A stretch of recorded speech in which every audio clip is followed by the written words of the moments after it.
আসসালামু আলাইকুম রহমতুল্লাহি বারকাত। শিক্ষা নিয়ে ধারাবাহিক আলোচনার আজকে আমরা আলোচনা করব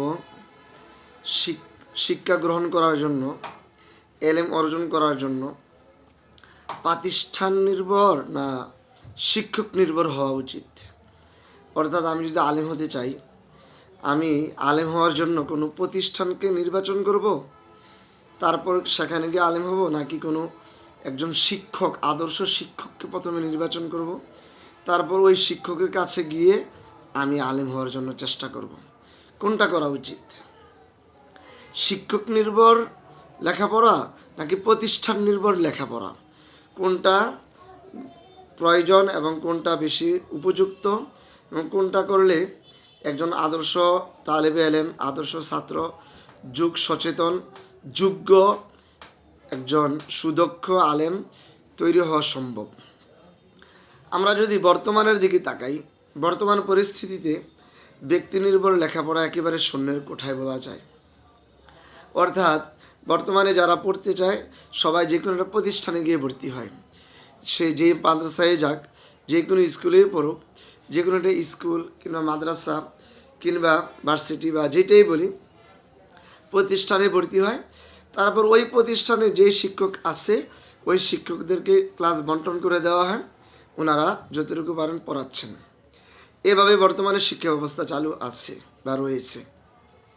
কিন্তু আপনি যদি একটু লক্ষ্য করেন, আজকের যে বর্তমান শিক্ষা ব্যবস্থা কওমি মাদ্রাসা কেন্দ্রিক কিংবা স্কুল কেন্দ্রিক, এইটা আজ থেকে 100 বছর পূর্বে, 200 বা 300 বছর বা 400 বছর পূর্বে কি এমন প্রাতিষ্ঠানিক কোনো শিক্ষা ব্যবস্থা ছিল? আজ থেকে 400-500 বছর পূর্বে কি এমন প্রতিষ্ঠান ছিল এবং ওই প্রতিষ্ঠানে কি এভাবে ভর্তি হয়ে থেকে শিক্ষার ব্যবস্থা এরকম চালু ছিল?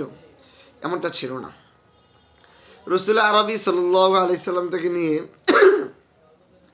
দীর্ঘদিন যাবৎ প্রায় 1000 বছর পর্যন্ত শিক্ষার ব্যবস্থায় যে রীতিটা চালু ছিল সেটা হচ্ছে শিক্ষককে নির্বাচন করা। সাহাবায়ে কেরাম কি প্রতিষ্ঠানে ভর্তি হয়েছেন, নাকি রসুল্লাহ সাল্লাল্লাহু আলাইহি সাল্লামকে শিক্ষক হিসাবে গ্রহণ করে রসুলের কাছে তারা শিক্ষা অর্জন করেছেন? আর সাহাবে সুফা বলি, সোয়ালক সাহাবি, সমস্ত সাহাবায়ে কেরাম শিক্ষক নির্ভর ছিলেন। তারপর হয়েছে আলী ইবনে আবি তালিব রাদিয়াল্লাহু তাআলা আনহু, উনি ছিলেন এলেমের অনেক বড় একজন ব্যক্তিত্ব। বলা হয়ে থাকে রসুল্লাহ সাল্লাল্লাহু আলাইহি সাল্লাম বলেছিলেন যে আনা মাদিনাতুল ইলমি ওয়া আলিয়ুন বাবুহা। তো আলী রাদিয়াল্লাহু তাআলা আনহুর কাছে যারা শিক্ষা অর্জন করেছেন তারা তো ব্যক্তি হিসাবে আব্দুল ইবনে আব্বাস, আব্দুল্লাহ ইবনে মাসউদ, আব্দুল্লাহ ইবনে জুবায়ের রাদিয়াল্লাহু আনহু, এভাবে করে যুগ যুগ ধরে এভাবে চলে আসছে। তারা একজন ব্যক্তিকে আগে চয়েস করতেন, একজন নির্বাচন করতেন, পছন্দ করতেন। তারপর ওই ব্যক্তির কাছে গিয়ে তিনি যে বিষয়ে পারদর্শী ছিলেন, যে ফেকা বেশি পারতেন তার কাছে ফেকা মাসলা মাসালা শিখতেন, যিনি বালাগাত বেশি পারতেন তার কাছে 1 বছর 2 বছর 3 বছর থেকে মাসলা মাসাইল শিখতেন, যিনি নাহু সরব বেশি পারতেন তার কাছে এই বিষয়টা নিয়ে পড়তেন, যিনি তাফসির ভালো পারতেন, কোরআনের ব্যাখ্যা বেশি বুঝতেন তার কাছে গিয়ে কোরআনের ব্যাখ্যা পড়তেন। এভাবেই চলে আসছিল।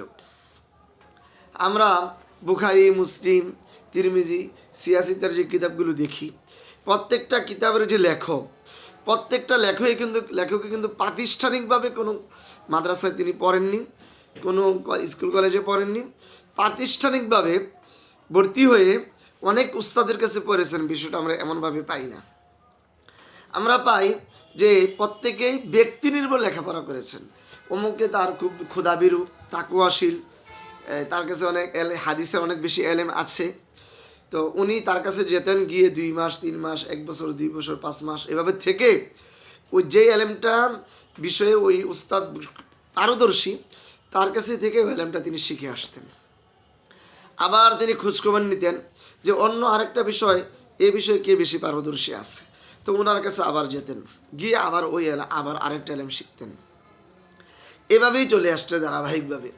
আমাদের দারুল উলুম দেওবন্দ প্রতিষ্ঠিত হওয়ার আগ পর্যন্ত মোটামুটি আমরা বলতে পারি প্রতিষ্ঠানের চেয়ে ব্যক্তির প্রাধান্য বেশি ছিল, এবং যতদিন পর্যন্ত প্রাতিষ্ঠানিক রূপের চেয়ে ব্যক্তি রূপটা বেশি ছিল, ব্যক্তিকে পছন্দ করে এখতিয়ার করে নির্বাচন করে একজন ব্যক্তির তাকওয়া, তাহারাত, এলেমের গভীরতা, এলেমের সুপারদর্শিতাকে বিবেচনা করে একজন ব্যক্তির কাছে থেকে যতদিন পর্যন্ত এলেম চর্চা ছিল ততদিন পর্যন্ত সুদক্ষ আলেম তৈরি হয়ে বের হয়ে এসেছে, যুগ শ্রেষ্ঠ আলেম তৈরি হয়েছে। ছাত্র থেকে উস্তাদ যেমন বড় ছিল, তার ছাত্র এমন অনেক বড় আলেম হয়েছে। কিন্তু যেই থেকে এই আলেমটা ব্যক্তির থেকে নিয়ে প্রাতিষ্ঠানিক রূপ হয়ে গেছে, একজন প্রাতিষ্ঠানে গিয়ে ভর্তি হয়, একটা প্রাতিষ্ঠানে ভর্তি হওয়ার পরে এই প্রতিষ্ঠানে ভালো কিছু উস্তাদ আছে, খারাপ উস্তাদ আছে। এখন কি হচ্ছে, এই প্রতিষ্ঠানের মধ্যে নিচের যে ক্লাসগুলো, বিশেষ করে উর্দু, তাইসির, ফার্সি, তারপরে নাহমের মিজান, এই জামাতগুলোতে এই মাদ্রাসার মধ্যে সবচেয়ে অদক্ষ, অযোগ্য, অপরিচিত, নতুন, যিনি তত একটা দক্ষ নাই, এমন উস্তাদেরকে দিয়ে নিচের জামাতগুলোকে পড়ানো হয়। আর এই ছাত্রগুলো যেখানে যোগ্যতা হওয়ার কথা ছিল, যেখান থেকে সে তৈরি হওয়ার কথা ছিল, সেখানে আর তৈরি হতে পারছে না। না পারার কারণে এবার কাফিয়া, সরবেকিয়া, জালালাইন, মেশকাত, দাওরাতে যখন যাচ্ছে, তখন তার না হচ্ছে আরবি ইবারত পড়ার যোগ্যতা, না হচ্ছে আরবি বোঝার যোগ্যতা, না কথা বলার যোগ্যতা, না কিতাব পড়ানোর যোগ্যতা, কোনোটাই হচ্ছে না। এখন কি হচ্ছে, এখন মেশকাতে যখন ভর্তি হয়, দাওরাতে ভর্তি হয়, তখন সে খোঁজে কোথায় নুরানি ট্রেনিং দিবে। রমজান পর্যন্ত তো সে মেশকাত পড়বে, দাওরা পড়বে, রমজান মাসে কোথায় নুরানি ট্রেনিং দিবে, কোথায় হুফাজ ট্রেনিং দিবে, এইভাবে খুঁজতে থাকে। অনেক সংখ্যা বেড়ে গেছে, আমাদের ছাত্রদের ফারেক হওয়ার সংখ্যা বেড়ে গেছে, যোগ্যতার পরিমাণটা কমে গিয়েছে। কিন্তু এর পরিপ্রেক্ষিতে যদি ব্যক্তি নির্ভর লেখাপড়াটা, ওই ধারাটা আমরা ফিরিয়ে আনতে পারতাম এবং এটা সম্ভব হতো কোনোভাবে, তাহলে আমার মনে হয় আলেম হওয়ার সংখ্যাটা কম হতো, কিন্তু যোগ্যতা বেশি হতো। এই জন্য আমাদের যারা মুরব্বী উলামায়ে কেরাম আছেন, ওনারা বলেন, এবং আমরা এলেমের ইতিহাসে যদি আমরা লেখাপড়া করি, মোতালা করি, তাহলে দেখতে পাই যে এলেমের ক্ষেত্রে ব্যক্তিকে প্রাধান্য দেওয়া। আমি কার কাছ থেকে এলেম শিখছি, এবার একটা কথা আছে, ফাংজুরু আম্মান তাখুযুনা দীনাকুম, ফাংজুরু আম্মান তাখুযুনা দীনাকুম। তোমরা অবশ্যই এটা লক্ষ্য করবে কার থেকে তুমি তোমার দিন গ্রহণ করছো। এবং এমন একজনের কাছ থেকে আমি দিন গ্রহণ করছি, যিনি হালাল হারাম মেনে চলেন না, যিনি বৈধ অবৈধ বুঝেন না, যিনি কিতাবের ব্যাপারে ততটা যোগ্যতা নেই, যার এই কোরআনের ব্যাপারে, হাদিসের ব্যাপারে তত পারদর্শিতা নেই, বা তিনি যে কোনো একটা দলে ঢুকে আছেন, দলের দালালি করেন, তিনি তার কৌমের দালালি করেন, কিংবা মোহতামিম সাহেবের অনুকম্পা নিয়ে, নাজম সাহেবের অনুগ্রহ নিয়ে তিনি আজকে উস্তাদ। ছাত্ররা তার কাছে পড়ে সন্তুষ্ট না, কিন্তু এই মাদ্রাসায় পড়তে হলে তার কাছে পড়তে হবে। আজীব এক সিস্টেম। তোমরা এখানে পড়তে হলে এই উস্তাদের কাছে এটা পড়তে হবে। এই উস্তাদ যোগ্য হোক কিংবা না হোক, মাদ্রাসার পক্ষ থেকে নিয়োগ, এখন এই জামাতে উনি এই ঘন্টা করাবেন, এই ঘন্টার জন্য উপযুক্ত হোক কিংবা না হোক, এটা তত একটা বিবেচ্য নয়। যদিও আমরা আর থেকে 20 বছর, 30 বছর, 15 বছর আগে যদি তাকাই, এতটা দুরবস্থা ছিল না, বর্তমানে যতটুকু দুরবস্থা দেখা যাচ্ছে। তখন যিনি যে বিষয়ে সুপারদর্শী, সুদক্ষ, সবচেয়ে সম্মানের সাথে পড়াতেন, ওনাকে ওই বিষয়টা দেওয়া হতো। তিনি ইচ্ছাকৃত নিতেন, প্রতিষ্ঠান থেকেও নেওয়া হতো, ছাত্ররাও ওই বিষয়টা ওই উস্তাদের কাছে পড়তেন। কিন্তু বর্তমানে চাটুকারির জমানা চলছে, বর্তমানে চাটাচাটির জমানা চলছে। এখন মোহতামিম সাহেব যাকে যে কিতাবটা দিতে চান, সে ওই কিতাবটা পেয়ে যায়, যোগ্যতা থাকুক কিংবা না থাকুক।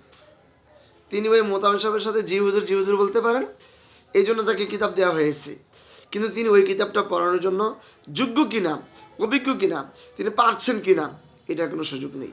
এবং ছাত্ররা যদি চিন্তাও করে বা চেষ্টাও করে যে আমরা বড়োর কাছে বলে, কর্তৃপক্ষের কাছে বলে, আমরা তো এই কিতাবটা বুঝতে পারছি না, উনি আমাদেরকে বোঝাতে পারছে না, কিতাবটা পরিবর্তন করা যায় কিনা, এটাও করা যাবে না। এটা করলে বেয়াদব হয়ে যাবে, বিশাল বড় এক অভিযোগ। উস্তাদের বিরুদ্ধে অভিযোগ করলে জীবন নষ্ট হয়ে যাবে, অনেক কিছু হয়ে যাবে। এই হচ্ছে অবস্থা। তো এই জন্য এলেমের যে ধারাটা বলছিলাম, দুইটা ধারা, একটা হচ্ছে প্রতিষ্ঠানকে নির্বাচন করা, আর একটা হচ্ছে ব্যক্তিকে নির্বাচন করা। রাসূল কারীম সাল্লাল্লাহু আলাইহি সাল্লাম থেকে নিয়ে 1000 বছর পর্যন্ত এলমি দ্বারা শিখার যে ধারা ছিল, সেটা ছিল ব্যক্তিকে নির্বাচন করে ব্যক্তির কাছে গিয়ে এলেম শিখা। আর এই 150-200 বছর বা 300 বছর পর্যন্ত যে ধারাটা নতুন শুরু হয়েছে, সেটা হচ্ছে প্রতিষ্ঠানকে নির্বাচন করা।